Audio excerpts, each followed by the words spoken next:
एक आंदोलन हमने उत्तराखंड बनाने के लिए किया था, अब एक आंदोलन हम उत्तराखंड बचाने के लिए करेंगे।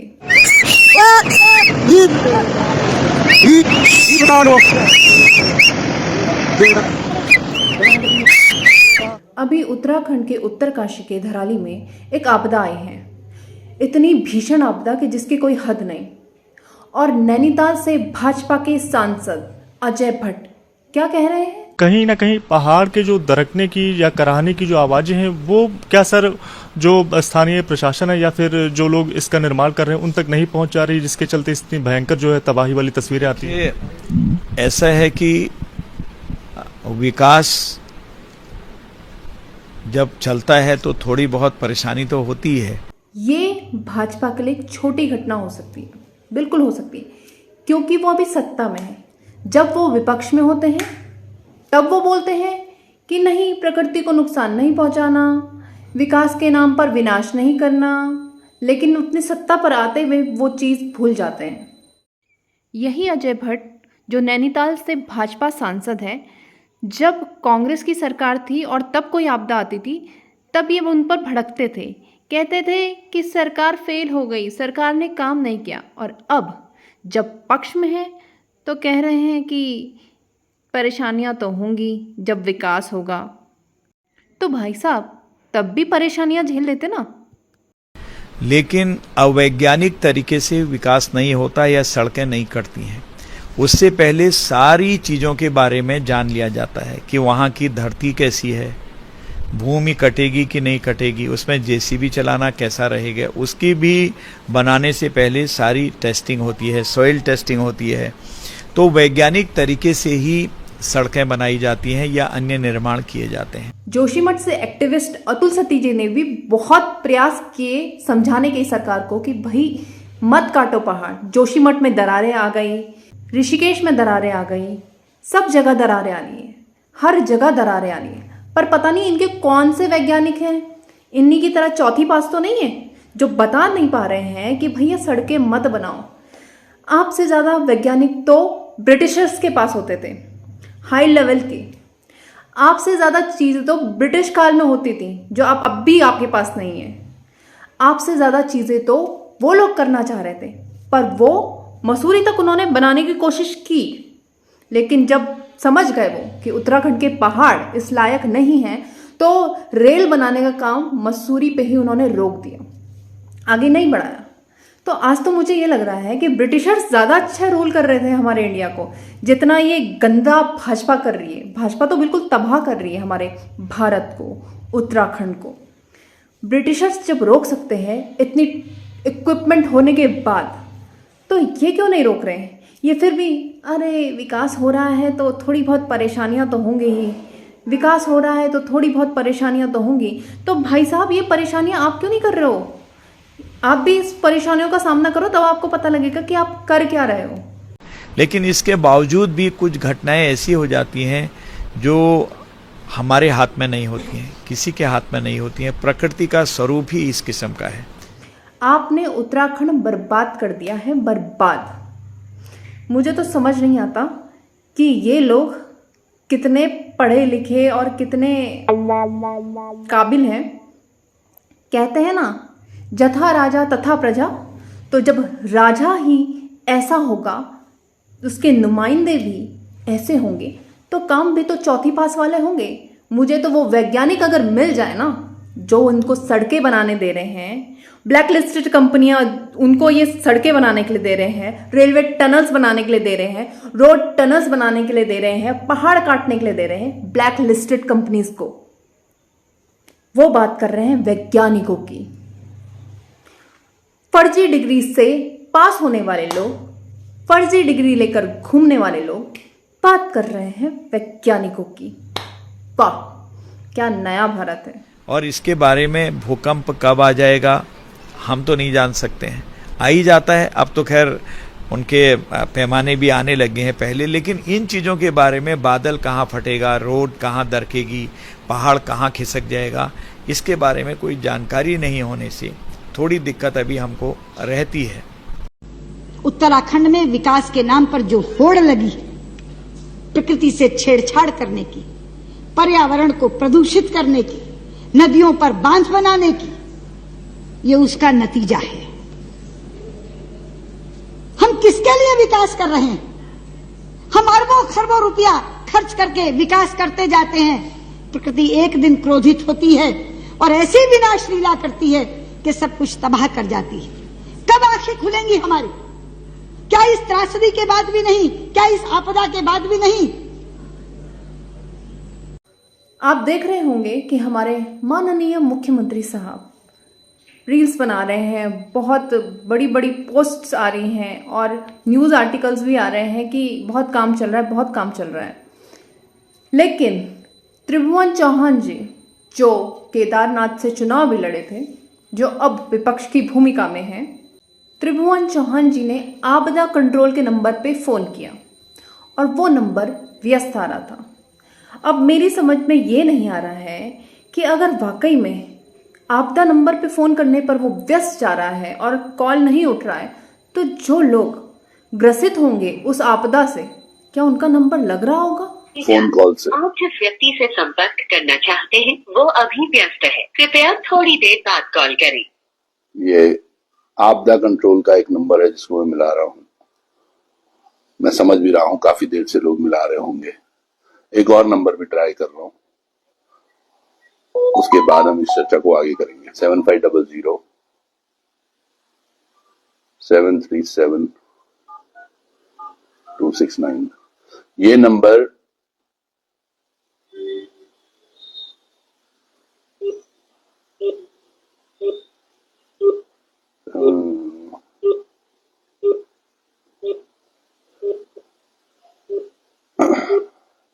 सेवन 737-269 ये हेल्पलाइन नंबर दिया गया है आज, उस पर अवेलेबल है और मैं उसी पर बात करने का प्रयास कर रहा हूं। एक और नंबर भी मैंने थोड़ी देर पहले मिलाया था जो लगा नहीं, और अब लग रहा है कि नहीं लग रहा है ये पता नहीं। दरअसल आज बहुत गुस्सा है मुझे। ये एक पहले भी मैंने फोन मिलाया था आपदा कंट्रोल पर, ये दूसरी बार भी लगा और मैं इनसे ये पूछना चाह रहा था कि दरअसल आप थोड़ा बताएंगे कि जो 3 आईपीएस आए हैं, 3 आईएएस पहुंचे हैं, वो क्या कुछ कर रहे हैं, या फिर वो तमाम रास्ते जो जगह जगह बंद हो रहे हैं उनको क्या उनका अभी तक चल रहा है। हमारी टीम के काफी लोग आज पहुंचने वाले थे धराली, वो नहीं जा पाए क्योंकि जगह जगह सड़कें बंद हैं। धामी जी ने पिछली बार कहा कि मैं 28 बार प्रधानमंत्री मोदी से मिल चुका हूं, 28 बार। ये अब तक के 28 मुलाकातों में कितनी बार हमने आपदा के बारे में बात की। केदारनाथ रास्ते हमारे सामने थी, उसके बाद मोदी जी आए और तमाम चीजें उन्होंने हामी भरी कि भाई आपदा पर हम ये सब करने वाले, पर आज के समीकरण को देखकर लग नहीं रहा है कि हम आपदा के लिए बिल्कुल भी तैयार हैं। कभी भी पहाड़ी क्षेत्र होने के बाद भी एनजीटी कितनी बार निर्देश देती है लेकिन उसकी कभी सुनवाई नहीं होती। एक और चीज निकल कर आई थी उसी दिन सदन में, जिसमें कहा गया था कि जितने भी ये प्राधिकरण बने हुए हैं, ये प्राधिकरण लूट के अड्डे हैं। ये आम ग्रामीणों को, आम व्यवसायियों को, आम लोगों को हमारे बस परेशान करना चाहते हैं और उस परेशानी के नाम पर ये यत्र तत्र कहीं भी बस पैसा कमाई कर रहे हैं, पैसा उगाई कर रहे हैं। इनका ध्यान बिल्कुल नहीं है कि किस तरह से कार्य होना चाहिए। अगर प्राधिकरण सही से कार्य कर रहा होता, मैं समझ रहा हूं थोड़ा बहुत लालच हमारे लोग करते हैं कि चलो यहां बना दूं, 2 फीट आगे चला जाऊं, 4 फीट आगे चला जाऊं, 10 फीट इधर चल जाऊं। लेकिन आप समझिएगा अगर प्राधिकरण वहां है तो प्राधिकरण क्या कर रहा है, या केवल पैसे लेके आप ये चीजें कर देते हैं। जैसे कि अभी प्रेमचंद्र अग्रवाल के होटल्स देखो आप, कहीं कोई ऋषिकेश में बनता हुआ दिख रहा है आपको, एक बंजी जंपिंग का मैं देख रहा था, बड़ा सारा कंस्ट्रक्शन हो रहा है उनका मुख्य हाईवे पर। ये सब एनजीटी के मानकों से बहुत इतर, केवल पैसों पर लेकर बनाए जाने वाली चीजें हैं जो आपका प्राधिकरण कर रहा है। इनके बारे में नहीं बात। मोदी जी ने अभी हर्षल में ही, मुझे लग रहा है 5 या 6 अप्रैल की बात थी या मार्च की, इसी साल एक बड़ी योजना दी थी, घाम तापो योजना, या यूं कहें उन्होंने कहा था कि शीतकालीन यात्रा हम चलवाने वाले हैं। तो शीतकालीन यात्रा आप चलाने वाले हैं, आपकी तैयारियां क्या है? ये तो ग्रीष्मकालीन है, चलो वर्षा ऋतु चल रही है, लेकिन ये तो वो 6 महीने की यात्रा है जब रेगुलर यात्रा चलती है, उसमें तैयारियां हम कहां हैं। आज बड़े बड़े वादे भर रहे हैं दामी जी, वहां पर पहुंच रहे हैं हेलीकॉप्टर से, आप तो चले गए जी, उन तमाम लोगों का क्या जो वो जहां से जाना चाहते हैं या फिर वहां से बाहर निकलना चाहते हैं, उनके पास तो हेलीकॉप्टर नहीं है, सड़कें अभी तक नहीं बनी हुई है, एक पुल अस्थायी रूप से वो धराशायी है, उसको बनाने की भी बात हो रही है। ये आपदा कंट्रोल के जो नंबर हैं, ये मैंने 2 नंबर मिलाए, एक नंबर बिजी जा रहा था, एक नंबर मिल ही नहीं रहा है। ये इनकी जिम्मेदारियां कौन लेता है? अभी शायद कॉल हो रही है, अभी हम इंतजार करेंगे, पर आप समझिएगा आज हमारे प्रदेश के जो हाल हैं, ये यकीनन ये मैन मेड है डिजास्टर्स। ये प्राकृतिक तो आपदाएं हैं ही, इसके साथ साथ मैन मेड डिजास्टर हैं ये, क्योंकि हम आंखें बंद कर रहे हैं, और आंखें बंद करने वाले प्रशासन में ही बैठे हुए लोग हैं, सरकार में ही बैठे हुए तंत्र हैं। आप जिस व्यक्ति को ये कॉल फोन कर नहीं रही उठा है, रहे, वह उत्तर नहीं दे रही है। ये वो नंबर है जो इनके ऑनलाइन है अवेलेबल, ये नहीं उठ रहा है। कैसे लोग विश्वास करेंगे, किस पर विश्वास करेंगे? कैसा तंत्र आपने दे रखा है? जैसे 1905 है वैसे ही तो है, 1905 पे फोन करो, आपको बस अपनी समस्याएं लिखवाओ, उसके बाद निवारण कुछ नहीं होगा, फोन आ जाएगा कि भाई साहब आपका हमने समस्या क्लोज कर दी। ऐसे तमाम लोग हमें फोन करते हैं, वो बताते भी हैं। हमने कल कहा था कि सरकार प्रशासन को जहां पर भी जिस तरह से भी हम हेल्प आउट कर पाएंगे हम करेंगे। हम पहुंचना भी चाहते थे, हमारे काफी लोग आज वहां गए, लेकिन पहुंच ही नहीं पाए। आज स्वाभिमान मोर्चा की तरफ से हमने कुछ गाइडलाइंस भी फॉलो करने के लिए कहा था कि भाई अगर कहीं से कुछ राशन या कुछ सामग्री अगर हम वहां तक पहुंचा पाए, पर कैसे, कुछ दवाइयां वहां पहुंचानी हो तो कैसे। हमारे पास नहीं है हेलीकॉप्टर भैया, आम जनता के पास नहीं है हेलीकॉप्टर, वो कैसे जाएगा? ये शासन प्रशासन में बैठकर बातें करना और हेलीकॉप्टर से जाकर हवाई सर्वे करना बहुत आसान है। ये कोई भी कर देगा साहब, इसमें बहुत बड़ी बात नहीं हो रही कि आप जा रहे हैं और सर्वे कर रहे हैं, कोई भी कर देगा जब तक यंत्र तंत्र शंत्र षड्यंत्र सब आपके पास है। आपने जिलाधिकारी महोदय वहां पर तैनात कर रखे हैं, फिर क्यों जरूरत पड़ी है कि 3 और आईपीएस और 3 और आईएएस को वहां भेजने की? क्या आपको जिलाधिकारी पर भरोसा नहीं है? और अगर ऐसा भरोसा नहीं है तो ऐसे जिलाधिकारी उत्तरकाशी जैसे संवेदनशील जिले में क्या कर रहे हैं? यह बड़ा प्रश्न है जो पूछा जाना चाहिए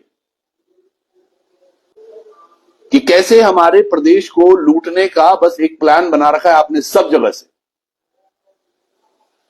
आज हमारे लोग मरे, मुझे नहीं पता क्या कुछ हुआ है वहां पर। मैंने एक वीडियो अभी मैं देख रहा था, धराली के ठीक सामने मुकवा गांव में ही था मैं उस दिन, और 1-1.5 साल हो गया जब मैंने वो वीडियो बनाया। मैं वहां से देख रहा था, क्या शानदार वो लग रहा था। अब सब कुछ नष्ट दिख रहा है वहां। बल्कि मैं, आप यकीन मानिएगा, जो होटल था 2018-19 शायद 18 में 2018 की 31 दिसंबर को मैं उनमें से एक होटल में था जिसके आगे से वो गाड़ी भाग रही थी, उस होटल में मैं था। आज वो सब गायब हो चुका है वहां से। आप समझिएगा, जो आज हमारी तस्वीरें हुई हैं धराली की, या फिर पौड़ी में कहीं कुछ हो रहा है, चमोली से तस्वीरें आ रही हैं, केदारनाथ में तस्वीरें आ रही हैं। मैंने अभी एक वीडियो आज सुबह शेयर किया था कि भैया कैसे गौरीकुंड में लगातार फ्लड आ रहा है, लगातार जो पानी आ रहा है वो पूरे रास्ते पर नीचे आ रहा है। तो लोगों का कहना था भाई साहब लोगों ने मकान बना दिए। अरे सीवर ट्रीटमेंट भी तो कुछ चीज होती होगी। आज हम चांद पर जाने की बात कर रहे हैं, ये चीजें नहीं हो सकती क्या? करोड़ों रुपए आ रहे हैं आपदा के नाम पर, करोड़ों रुपए के प्रोजेक्ट सिंचाई विभाग कर रहा है इन नालियों को बनाने के लिए, इन जल स्रोतों के निकासी के लिए, ये तमाम चीजें। इसी के लिए तो प्रोग्राम बनाए जाते हैं। क्यों आपने वो एग्जीक्यूटिव इंजीनियर्स बिठा रखे हैं? क्यों वो एई जेई इनको इतनी मोटी मोटी तनख्वाहें दे रहे हैं? कहां से आपके वो ठेकेदार आ रहे हैं, इतने मोटे मोटे ठेकेदार? क्या वो ऐसी व्यवस्थाएं नहीं बना पा रहे कि वो ड्रेनेज की व्यवस्थाएं गौरीकुंड में बनाई जाए या अन्य जगह पर? वहां तो नॉर्मल ये बरसात का पानी है जो इस तरह से फ्लो होता है। आम जनता को अब उठना भी होगा, जागना भी होगा, समझना होगा जो हमारे इर्द गिर्द हो रहा है। यकीनन इसमें कोई राजनीति की बात नहीं कर रहे हैं सर।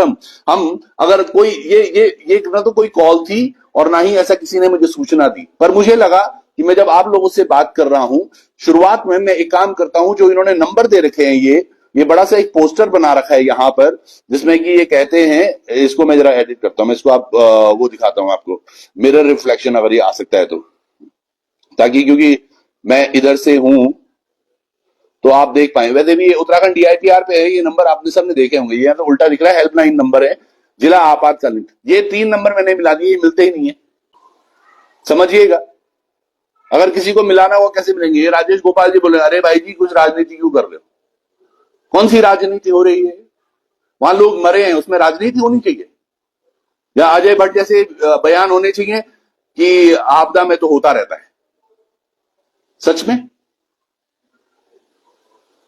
जो अननेसेसरी डेवलपमेंट के नाम पर जो पहाड़ों को खोदा जा रहा है, जो उनका सीना चिरा जा रहा है, तभी तो वो मिट्टी धीरे धीरे क्षय हो रही है, तभी तो वो धीरे धीरे चीजें हो रही हैं।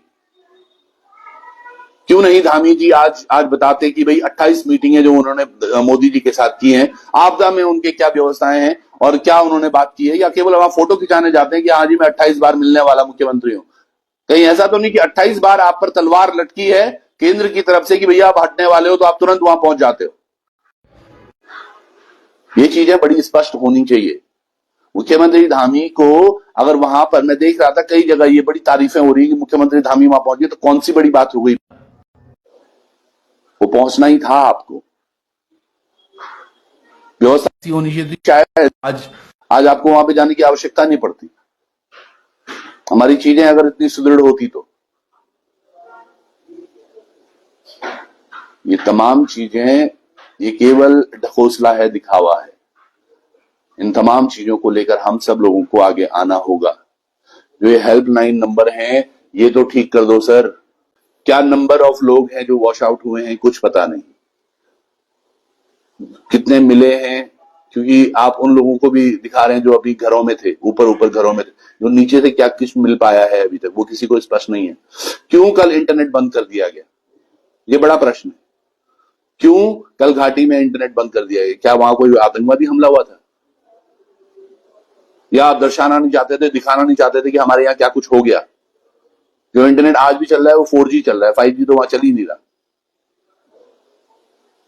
इंटरनेट बंद हो गया, इलेक्ट्रिसिटी है नहीं, चलो इलेक्ट्रिसिटी के वायर्स में समझ रहा हूं टूट गया, पर इंटरनेट क्यों बंद हुआ?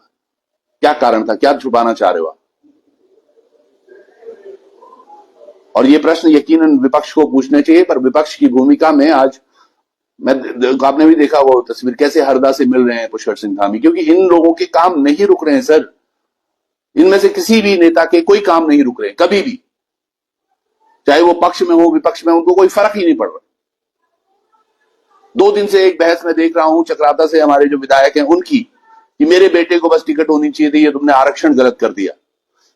क्या कांग्रेस में या चक्राता में कांग्रेस से ही कोई और अच्छे नेता नहीं है जिनके बच्चे या जो खुद अध्यक्ष बन सकते हो? या वो जिला पंचायत केवल इकलौते वही हैं जो जीत के आए हैं? या फिर भाजपा से भी मुन्ना सिंह चौहान जो उनकी पत्नी विजयी हुई है, क्या वहां और नहीं है लोग? या और कोई मातृशक्ति ऐसी बची ही नहीं है जो अध्यक्ष बनने लायक हो? धामी जी के रिश्तेदार तमाम लड़े, सरता आर्य की बेटा लड़ा, दिलीप महंत के परिवार से लड़े। ये नेता केवल अपने इर्द गिर्द देख रहे हैं और हम आंखें बंद किए हुए हैं। अधिकारियों की माने तो अधिकार, सोचिए ना आप, अगर इनको जिलाधिकारी पर इतना व्यवस्था इतनी वो होती, 2 चीजें हैं, या तो आपको जिलाधिकारी पर भरोसा नहीं है, अगर नहीं है तो ऐसे जिलाधिकारी को आपने उत्तरकाशी अपॉइंट क्यों किया हुआ है? और बेसिक तो आपका दिख रहा है, आपका फोन नंबर तक नहीं लग रहा है, जो आपने आपदा के लिए कंट्रोल में नंबर दिए हुए हैं, आप सब लोग भी मिलाइए ये नंबरों को। उत्तराखंड DIPR पे से मैंने ये ले रखा है स्क्रीनशॉट, देखिए कितने नंबर मिल रहे हैं आपके।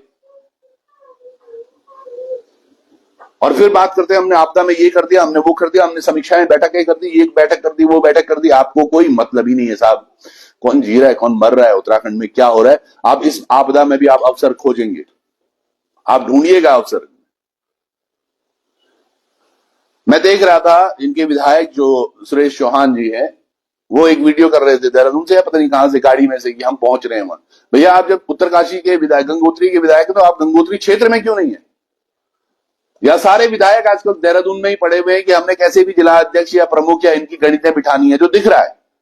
सब अपने नंबर बढ़ाने पे लगे हुए हैं। इनको केवल, भाजपा में तो एक चीज बड़ी है, इनको केवल और केवल इलेक्शंस लड़ने आते हैं। इलेक्शंस का जैसा भी परिणाम हो, ये इनको अपने पक्ष में करना उसको आता है। चाहे धन लगे, छल लगे, बल लगे, वो सब चीजें कर रहे हैं।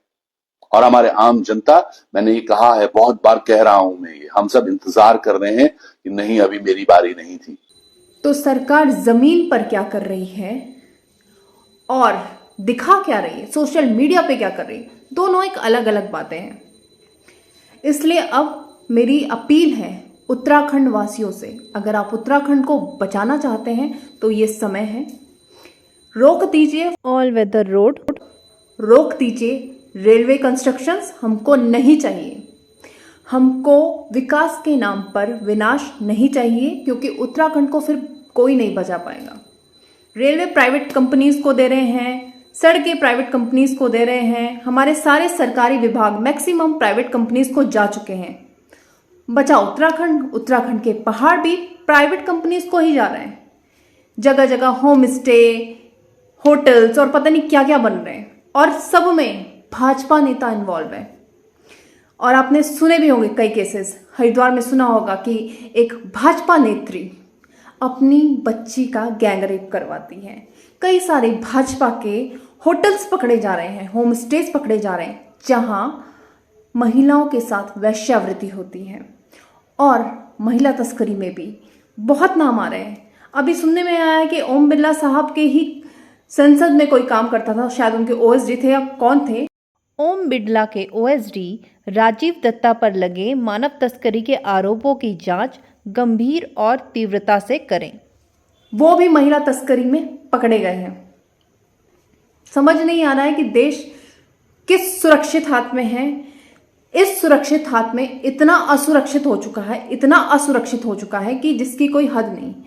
आपने भाजपा को वोट देकर जिताया, बहुत अच्छा किया, उत्तराखंड को बर्बाद कर दिया, पर प्लीज मेरे हाथ अभी तक जुड़े हुए हैं आपसे कि अब मत कीजिए। एक आंदोलन हमने उत्तराखंड बनाने के लिए किया था, अब एक आंदोलन हम उत्तराखंड बचाने के लिए करेंगे। जय उत्तराखंड।